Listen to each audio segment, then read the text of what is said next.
ইরানের দক্ষিণাঞ্চল জুড়ে হামলা অব্যাহত রেখেছে যুক্তরাষ্ট্র। ইরানের রাষ্ট্রীয় গণমাধ্যম ও স্থানীয় কর্মকর্তারা বিভিন্ন স্থানে বিস্ফোরণের খবর জানিয়েছেন। তবে যুক্তরাষ্ট্র দাবি করেছে তাদের বাহিনী বৃহস্পতিবার ইরানে কোনো নতুন হামলা চালায়নি।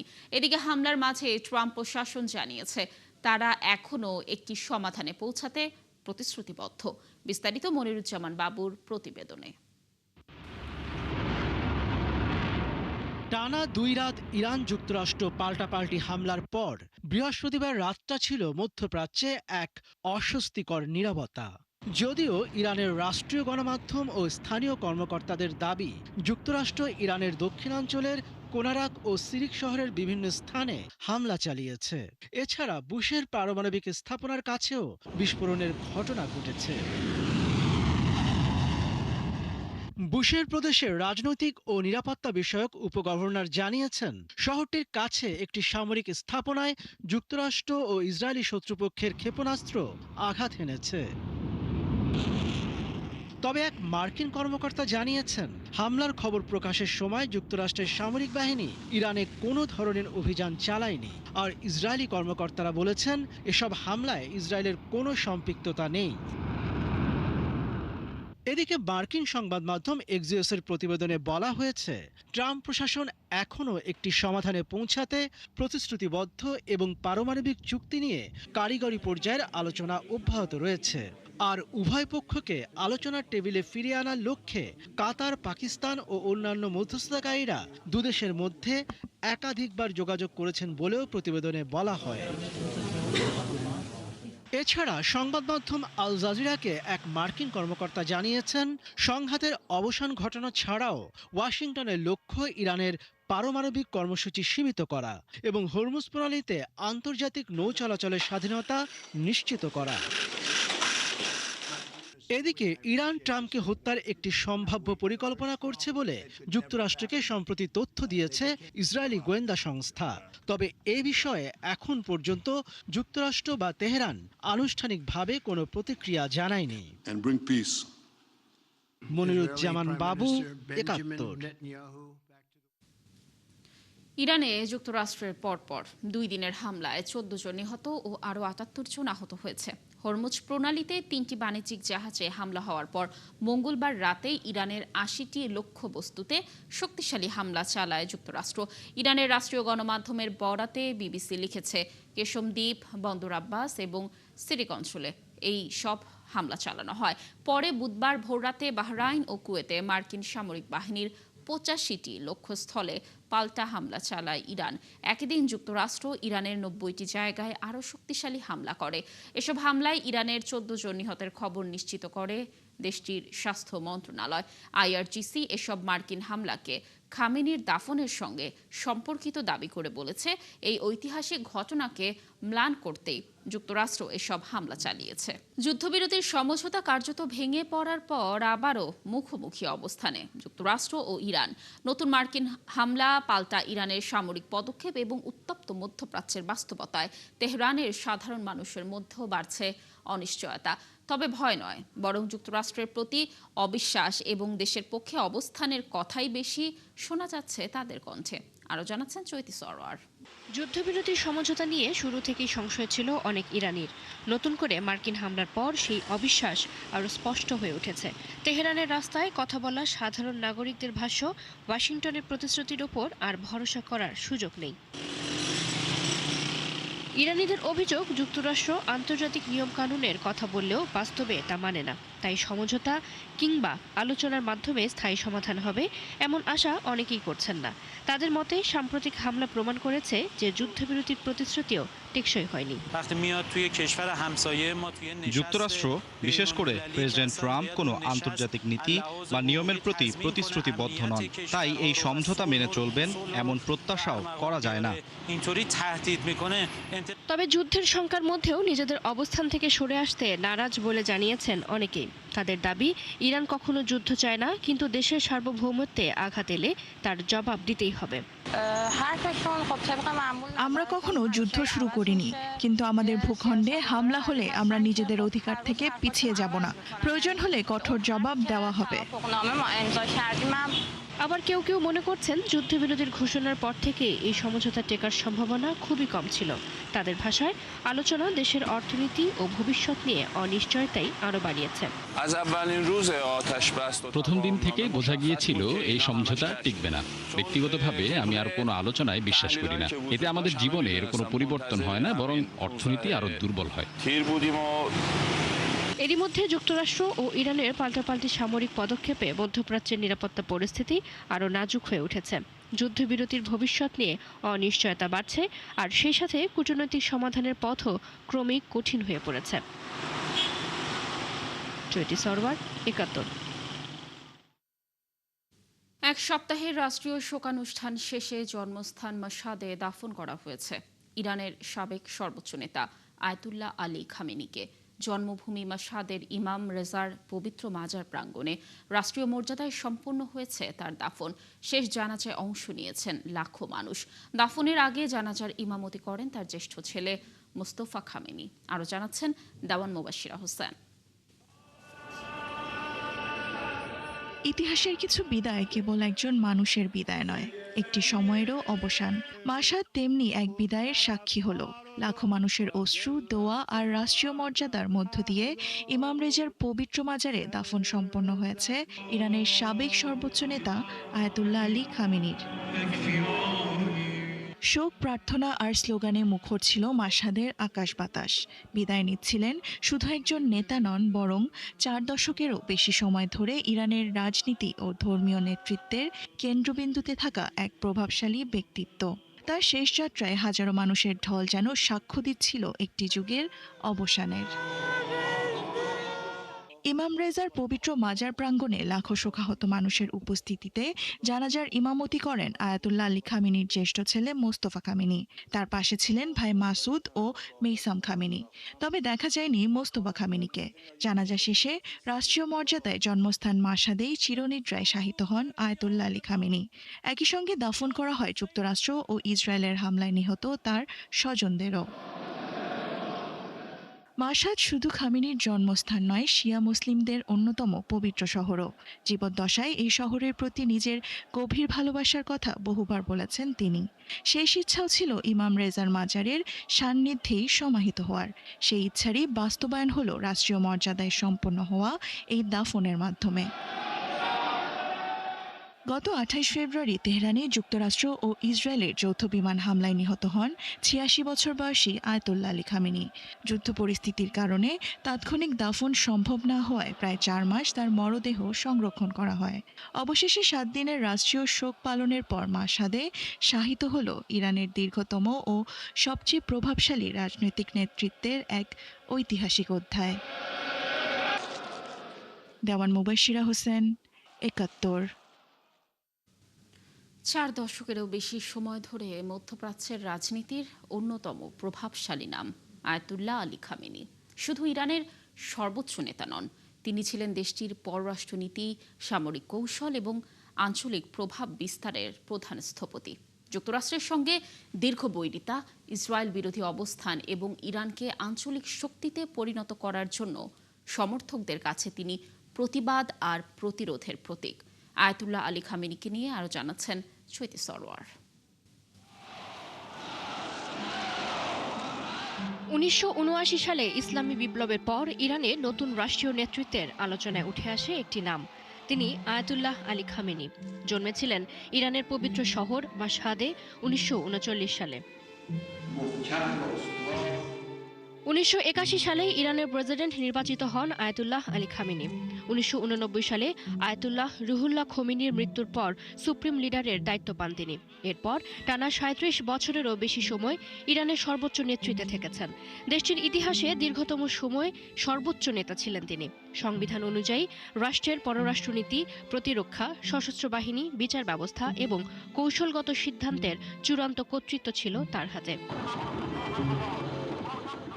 খামেনির নেতৃত্বেই ইরান তার ক্ষেপণাস্ত্র কর্মসূচি, ড্রোন প্রযুক্তি এবং প্রতিরক্ষা সক্ষমতার বড় বিনিয়োগ করে। পশ্চিমা নিষেধাজ্ঞা সত্ত্বেও দেশীয় সামরিক শিল্প গড়ে তোলাকে তিনি রাষ্ট্রীয় অগ্রাধিকার দেন। তার সময়ই ইসলামিক রেভলিউশনারি গার্ড কর্পস বা IRGC-র প্রভাব বাড়ে। মধ্যপ্রাচ্যে ইরানের প্রভাব বিস্তারেও ছিল তার গুরুত্বপূর্ণ ভূমিকা।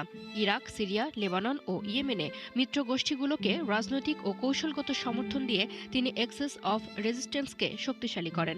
2003 সালে ইরাকে যুক্তরাষ্ট্রের অভিযান এবং পরবর্তী অস্থিরতার সময়ও খামেনির নেতৃত্বেই তেহরানের প্রভাব বাড়ানোর কৌশল নেয় ইরান। পরবর্তীতে আইএস বিরোধী লড়াইয়েও ইরান সমর্থিত বাহিনী গুরুত্বপূর্ণ ভূমিকা রাখে।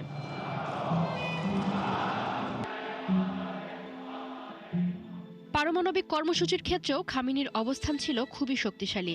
তিনি একদিকে কূটনৈতিক আলোচনার অনুমোদন দেন, অন্যদিকে দেশের পারমাণবিক সক্ষমতা ও প্রযুক্তিগত অগ্রগতি চালিয়ে যাওয়ার ওপরও জোর দেন। তার সময়ই 2015 সালের ঐতিহাসিক পারমাণবিক চুক্তি স্বাক্ষরিত হয়। আবার যুক্তরাষ্ট্র চুক্তি থেকে সরে যাওয়ার পর সর্বোচ্চ প্রতিরোধ নীতি নিতেও দেরি করেননি তেহরান। ইসরায়েল ও যুক্তরাষ্ট্রের বিরুদ্ধে তার কঠোর অবস্থান সমর্থকদের কাছে তাকে প্রতিরোধের প্রতীক হিসেবে প্রতিষ্ঠিত করে। ফিলিস্তিনের প্রতি প্রকাশ্য সমর্থন এবং হামাস ও হিজবুল্লাহ সহ বিভিন্ন মিত্র গোষ্ঠীর পাশে দাঁড়ানোর নীতিও তার রাজনৈতিক দর্শনের অন্যতম বৈশিষ্ট্য।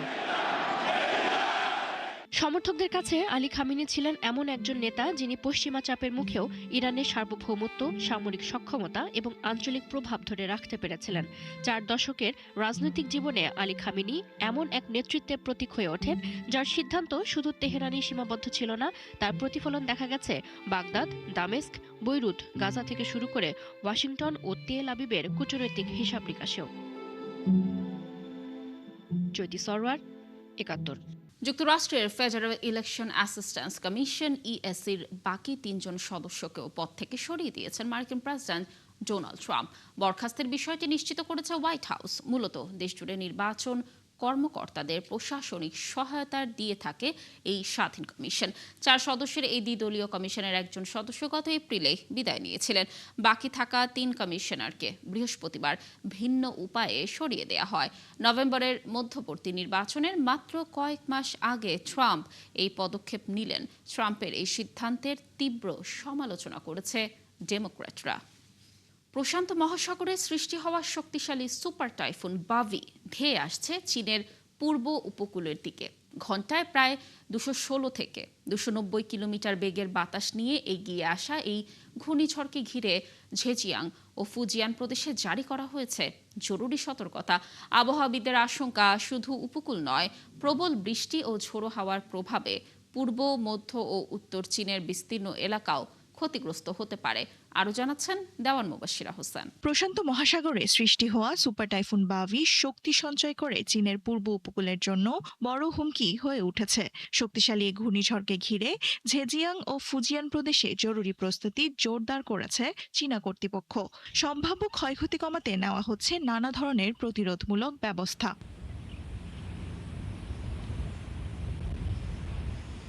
চীনের জাতীয় আবহাওয়া কেন্দ্রের তথ্যমতে বাভি দীর্ঘ সময় ধরে সুপার টাইফুনের শক্তি ধরে রেখেছে। এর কেন্দ্রের চারপাশে বিস্তৃত মেঘমালা এবং শক্তিশালী আইওয়াল এটিকে সাম্প্রতিক সময়ের অন্যতম সুপার টাইফুনে পরিণত করেছে। আবহাওয়াবিদরা বলছেন, স্থলভাগে প্রবেশের পর কিছুটা দুর্বল হলেও এটি প্রবল বাতাস ও ভারী বৃষ্টিপাতের মাধ্যমে বিস্তীর্ণ এলাকায় প্রভাব ফেলতে পারে। বিশেষজ্ঞদের মতে বাভির সবচেয়ে বড় ঝুঁকি শুধু দমকা বাতাস নয়, এর সঙ্গে রয়েছে অতি ভারী বৃষ্টিপাত। উপকূলীয় এলাকার পাশাপাশি পূর্ব, মধ্য ও উত্তর চীনের বিভিন্ন অঞ্চলেও বন্যা, জলাবদ্ধতা, ভূমিধস এবং আকস্মিক বন্যার আশঙ্কা রয়েছে, যা বিস্তীর্ণ অঞ্চলে জনজীবন, যোগাযোগ ব্যবস্থা এবং কৃষিতে উল্লেখযোগ্য প্রভাব ফেলতে পারে। পাহাড়ি এলাকায় ভূমিধস এবং নদীর পানি বৃদ্ধির ঝুঁকিও উড়িয়ে দিচ্ছেন না আবহাওয়াবিদরা। সম্ভাব্য দুর্যোগ মোকাবেলায় উপকূলীয় এলাকায় মাছ ধরার নৌযান নিরাপদ আশ্রয়ে ফিরিয়ে আনা হয়েছে। পাশাপাশি অস্থায়ী স্থাপনা, নির্মাণাধীন ভবন ও উপকূলীয় অবকাঠামো সুরক্ষিত রাখার নির্দেশ দেওয়া হয়েছে। প্রাকৃতিক দুর্যোগের ঝুঁকি মোকাবেলায় সর্বোচ্চ সতর্ক অবস্থানে রয়েছে চীনের সংশ্লিষ্ট কর্তৃপক্ষ। একই সঙ্গে স্থানীয় বাসিন্দাদের সরকারি নির্দেশনা মেনে নিরাপদ স্থানে অবস্থান এবং অপ্রয়োজনীয় ভ্রমণ এড়িয়ে চলার আহ্বানও জানানো হয়েছে। দেওয়ান মুবাশশিরা হোসেন, ৭১। 4 মাস বন্ধ থাকার পর আবারও চালু হচ্ছে কুয়েত ঢাকা রুটে বাংলাদেশ বিমানের সরাসরি ফ্লাইট। মধ্যপ্রাচ্যে নিরাপত্তা পরিস্থিতি, যুক্তরাষ্ট্র ইরান সংঘাতের প্রভাব এবং কুয়েত আন্তর্জাতিক বিমানবন্দরে ড্রোন হামলার পর গত 28 ফেব্রুয়ারি থেকে এই রুটে ফ্লাইট চলাচল বন্ধ ছিল। আগামী 14 জুলাই থেকে পুনরায় ফ্লাইট পরিচালনার ঘোষণা দিয়েছে বাংলাদেশ বিমান। এতে স্বস্তি ফিরেছে কুয়েতে থাকা বাংলাদেশি প্রবাসী ও ব্যবসায়ীদের মধ্যে। সহকর্মী সাদেক রিপনের পাঠানো তথ্য ছবিতে দেওয়ান মুবাশিরা হোসেনের প্রতিবেদন। যুক্তরাষ্ট্র ও ইরানের সংঘাতের জেরে মধ্যপ্রাচ্যের অস্থিরতা, নিরাপত্তার ঝুঁকি এবং কুয়েত আন্তর্জাতিক বিমানবন্দরে ড্রোন হামলার কারণে গত 28 ফেব্রুয়ারি থেকে বন্ধ ছিল কুয়েত ঢাকা রুটে বাংলাদেশ বিমানের ফ্লাইট চলাচল। 4 মাস পর আগামী 14 জুলাই থেকে আবারও চালু হচ্ছে এই রুটের ফ্লাইট। এতে খুশি কুয়েতে বসবাসরত বাংলাদেশি প্রবাসী ও ব্যবসায়ীরা। ফ্লাইট বন্ধ থাকায় যে সকল যাত্রীদের টিকিট বাতিল হয়ে গিয়েছিল এবং অতিরিক্ত বিমান ভাড়ার কারণে দেশে কিংবা কুয়েতে আটকে আছেন তারা বাংলাদেশ বিমানের অফিসে পূর্বের টিকিট পুনরায় রিবুকিং করে ভ্রমণ করতে পারবেন। কুয়েতে বর্তমানে বিভিন্ন পেশায় প্রায় 3,24,000 বাংলাদেশি কর্মরত। স্বল্প আয়ের অধিকাংশ প্রবাসী কম ভাড়া ও বেশি ব্যাগেজ সুবিধার কারণে বাংলাদেশ বিমানেই ভ্রমণ করতে পছন্দ করেন। তাই নিজ দেশের বিমান আবার চালু হওয়ার খবরে বিশেষ করে চট্টগ্রাম ও সিলেট সহ বিভিন্ন জেলার প্রবাসীদের মধ্যে ব্যাপক উৎসাহ ও আনন্দ দেখা গেছে। বিমান চালু হয় প্রবাসী ব্যবসায়ীরাও কম খরচে বাংলাদেশ থেকে শাকসবজি, মাছ সহ বিভিন্ন পণ্য আমদানি করতে পারবেন বলে আশা করছেন। যুদ্ধের আগে আমি টিকিট কাটছি, কিন্তু আমি যাইতে পারতাম, কিন্তু অন্য দেশের বিমানে আমি যাই নাই। বাংলাদেশ বিমান কবে খুলবো ওই অপেক্ষা আমি ইনশাল্লাহ আছি। তো বাংলাদেশ বিমান খুললে আমি ইনশাল্লাহ ডেট করে আমি পরবর্তীতে যাব। যুদ্ধের প্রভাবে এই রুটে বিমান ভাড়া প্রায় দ্বিগুণ হয়ে যায়। জরুরি প্রয়োজনে অনেক প্রবাসী বাধ্য হয়ে কুয়েত এয়ারওয়েজ, জাজিরা এয়ারওয়েজ সহ অন্যান্য এয়ারলাইন্সে অতিরিক্ত ভাড়া দিয়ে টিকিট কাটেন। এতে প্রবাসীদের কষ্ট করে অর্জিত আয়ের বড় একটি অংশ ব্যয় হয়েছে এবং বাংলাদেশও রেমিটেন্স থেকে বঞ্চিত হয়েছে। এই বিমান বাংলাদেশ যথাশীঘ্র সম্ভব আবার কুয়েতে ফ্লাইট পরিচালনা শুরু করুক। এর মাধ্যমে তারা যেমন বাংলাদেশে যাতায়াতের ক্ষেত্রে স্বাচ্ছন্দ্য ফিল করবেন, সেই একইভাবে তাদের কষ্টার্জিত বৈদেশিক মুদ্রা দেশেই থেকে যাবে। বেশিরভাগ প্রবাসীকেই নিজ খরচে দেশে যাতায়াত করতে হয়। ফলে অতিরিক্ত বিমান ভাড়ার কারণে ছুটি থাকা সত্ত্বেও অনেকেই দেশে যেতে পারেননি। অপেক্ষা করতে হয়েছে ভাড়া কমার। বাংলাদেশ বিমানের ফ্লাইট চালু হয়ে ট্রাভেল এজেন্সিগুলোতেই টিকিট বিক্রি বেড়েছে। প্রবাসীদের ভ্রমণ বাড়লে দেশে বৈদেশিক মুদ্রার রিজার্ভ ও রেমিটেন্স প্রভাবও বাড়বে। পাশাপাশি এই রুটে অন্যান্য এয়ারলাইন্সের ভাড়াও কমবে বলে প্রত্যাশা সংশ্লিষ্টদের। দেওয়ান মুবাশিরা হোসেন, ৭১। দক্ষিণ কোরিয়ার রাজধানী সিউলের হ্যাঙ্গাং ব্রিজের নিচের পরিত্যক্ত অংশটি এখন রূপ নিয়েছে আলো ছায়ার ক্যানভাসে। এটিকে এক বিশাল ডিজিটাল গ্যালারিতে রূপান্তর করেছে নগর কর্তৃপক্ষ। 3D প্রজেকশন ম্যাপিং এবং 3D লাইটিংয়ের মেলবন্ধনে তৈরি গ্যালারি এখন মুগ্ধ করছে সবাইকে। অরিসুল ইসলামের রিপোর্টে বিস্তারিত। রাতের সোল হ্যাঙ্গাং ব্রিজের নিচে এখন আর কোনো অন্ধকার নেই। কংক্রিটের ধূসর পিলার আর সিলিং জুড়ে এখন খেলা করছে রঙের মেলা। 3D প্রজেকশন ম্যাপিং, শব্দ আর ছবির মেলবন্ধনে নদীর ধারের এই হাঁটার পথটি রূপ নিয়েছে এক জীবন্ত আর্ট গ্যালারিতে। সোউলের নডিউল আইল্যান্ডে তৈরি এই ক্যানভাসের নাম দেওয়া হয়েছে অ্যাটেলিয়ার নডিউল। হ্যাঙ্গাং ব্রিজের ঠিক নিচের অংশকে ব্যবহার করে তৈরি এই ওপেন এয়ার ডিজিটাল গ্যালারি উদ্বোধনের পর থেকেই মুগ্ধতা ছড়াচ্ছে স্থানীয় ও পর্যটকদের মাঝে। আমি ওয়েবসাইটে প্রজেক্টটি দেখে চলে এলাম। এখানে আসার পর দেখছি জায়গাটি যেমন শান্ত তেমনই ঠান্ডা, আর চারপাশের এই আলোর খেলা আমার কল্পনার চেয়েও সুন্দর। ব্রিজের নিচে এমন চমৎকার একটা জায়গা তৈরি হতে পারে তা সত্যিই ভাবিনি।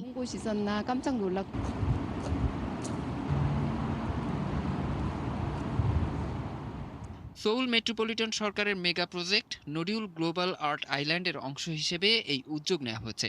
ব্যস্ত নাগরিক জীবনে এমন প্রদর্শনী সোউলবাসীকে দিচ্ছে এক ভিন্নধর্মী বিনোদনের স্বাদ। শুধু আলোর প্রদর্শনীই নয়, ভবিষ্যতে এখানে ভাসমান স্টেজ, আর্ট প্যাভিলিয়ন এবং পরিবেশ বান্ধব পার্ক যুক্ত করার কাজ চলছে।